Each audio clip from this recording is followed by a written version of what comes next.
It's one thing to have concerns about the humanitarian issues in Gaza and the reality of war. People die in war, and innocent people die in war. And yes, innocent children die in war. I don't have a problem with people who, want an end to the bombings in Gaza because they're worried about kids being killed. I'd like to hope that they also have a problem with the terror attack on Israel on October 7th and the atrocities that were committed against Jewish people. I would like to think that there's some moral consistency, which obviously often is not the case. But look, if just your message is, I don't want people to die in Gaza, I think you should be most mad at Hamas, but I'm not offended by that message per se. But celebrating October 7th and the massacre of innocent Israelis is obviously problematic. And we see an awful lot of that. And unfortunately, some of that has happened and did happen last year on the 1-year anniversary of the October 7th attack. So we're coming up real quick on the second anniversary of the October 7th attack of Hamas in Israel. And it is genuinely one of the most disgusting things I have seen on all the disgusting things that have been said about that day, that Seattle public school students are planning to walk out of classes this October 7th. No, not to talk about, the ongoing conflict and maybe their concerns, not to talk about the anti-Semitism. No, to celebrate the resistance that happened 2 years ago. Here's the flyer. Washington students, October 7th, walkout for Palestine. Meet at Cal Anderson Park. Palestine resists. Palestine will win. It's being put on by the Puget Sound Revolutionary Student Union. But you might say, well, where is the, kind of celebratory part? Here it is on their Instagram account, Walkout for Palestine, October 7th. It says, 2 years ago, the heroic Palestinian resistance broke through the prison gates that surrounded Gaza. The heroic Palestinian resistance. The murder, the rape, the slaughter of children and parents, the taking of hostages. You have students who plan to celebrate that as a heroic resistance. And look, I would like to think, oh my God, this other one, this again on Instagram. October 7th is one of the most important events of our lifetime. Oh my God, it says, it was a great achievement for the Palestinian liberation movement. It showed the world the barbarity of Israel and shattered the myth of imperialism's invincibility. It awakened a great wave of worldwide solidarity with Palestine and the oppressed peoples of the world. You guys, this is a student group. And you wonder why we harp so much on the state of education and what has just become indoctrination camps.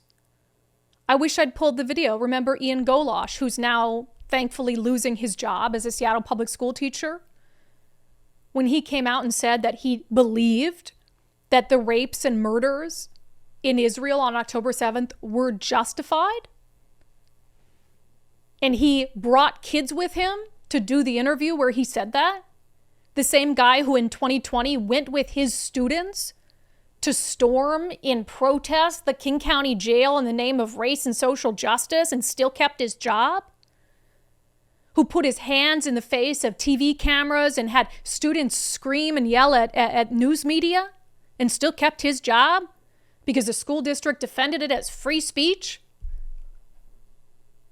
And so I'm not going to act surprised that there are students calling for a statewide walkout to celebrate the events of October 7th. Why any Jewish parent would send their child to a public school in Washington state is beyond me. Can you imagine the hostility that they would face? the hostility that they are facing? Can you imagine the sick feeling for those parents and those students who see these Instagram posts, who see the slaughter of innocent Israelis called a great achievement for the liberation movement, being called the most important events of our lifetime, and a heroic resistance? You think OSPI, the Office of Superintendent of Public Instruction, will do or say anything about this? Of course not. You think there'll be any punishment for students who walk out of classes to celebrate October 7th? Of course not. I'm sure they won't be suspended. I'm sure they won't have detention.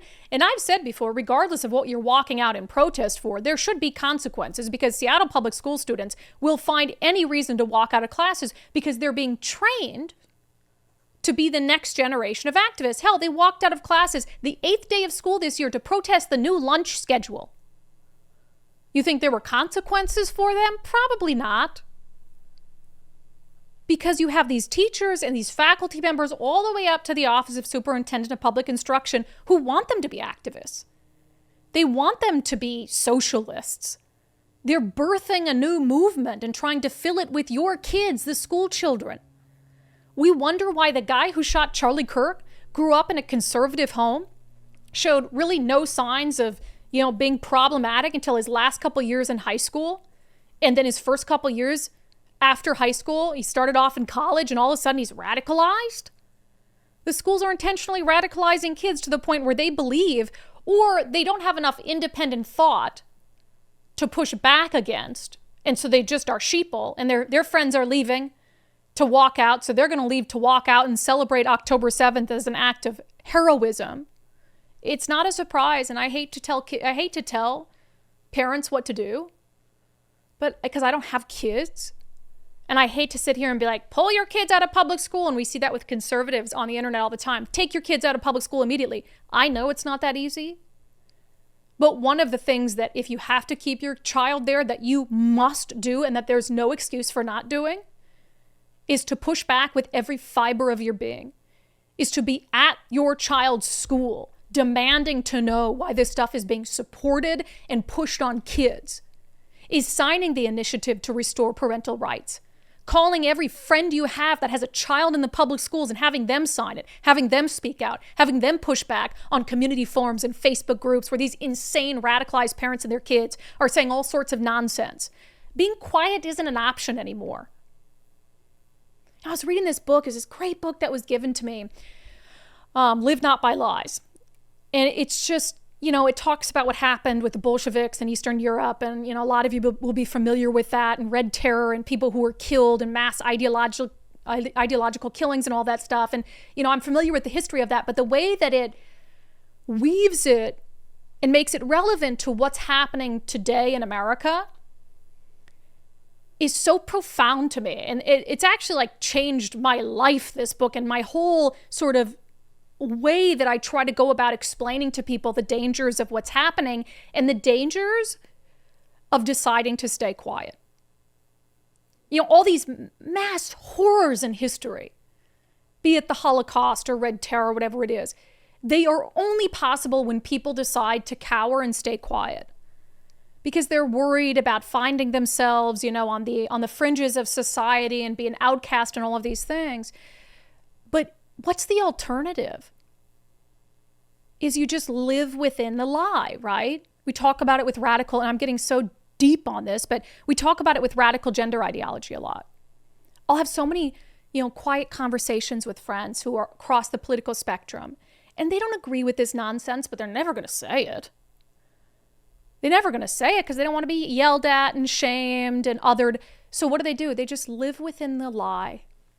They find a peaceful existence within the lie, and they just sit there and just let the days pass them by and let things get worse. You can't live within the lie anymore. We can't do that. We can't afford to do it, because things will get even worse than they are. And I'm not saying that we're going to have something like what happened in Europe here. I'm not saying that's how bad it's going to get and this just absolute totalitarianism, but we're on a path there, and there's a lot of the same signals. And so if you've convinced yourself that, hey, I'm not going to share the lies, but I'm not going to push back against them either. To me, that's just as bad as sharing the lies, is not having an ounce of courage despite the potential consequences to say something about it.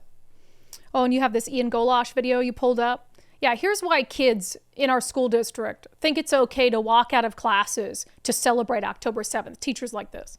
Your post said that oppressors don't get to choose the form of resistance used against them. That is true. Well, then was what happened to Israel on October 7th justified? Yes. The rape of women at a music festival was justified. Where's the evidence that there was rape? Were women murdered at the music festival? They were. Was that justified? Yes.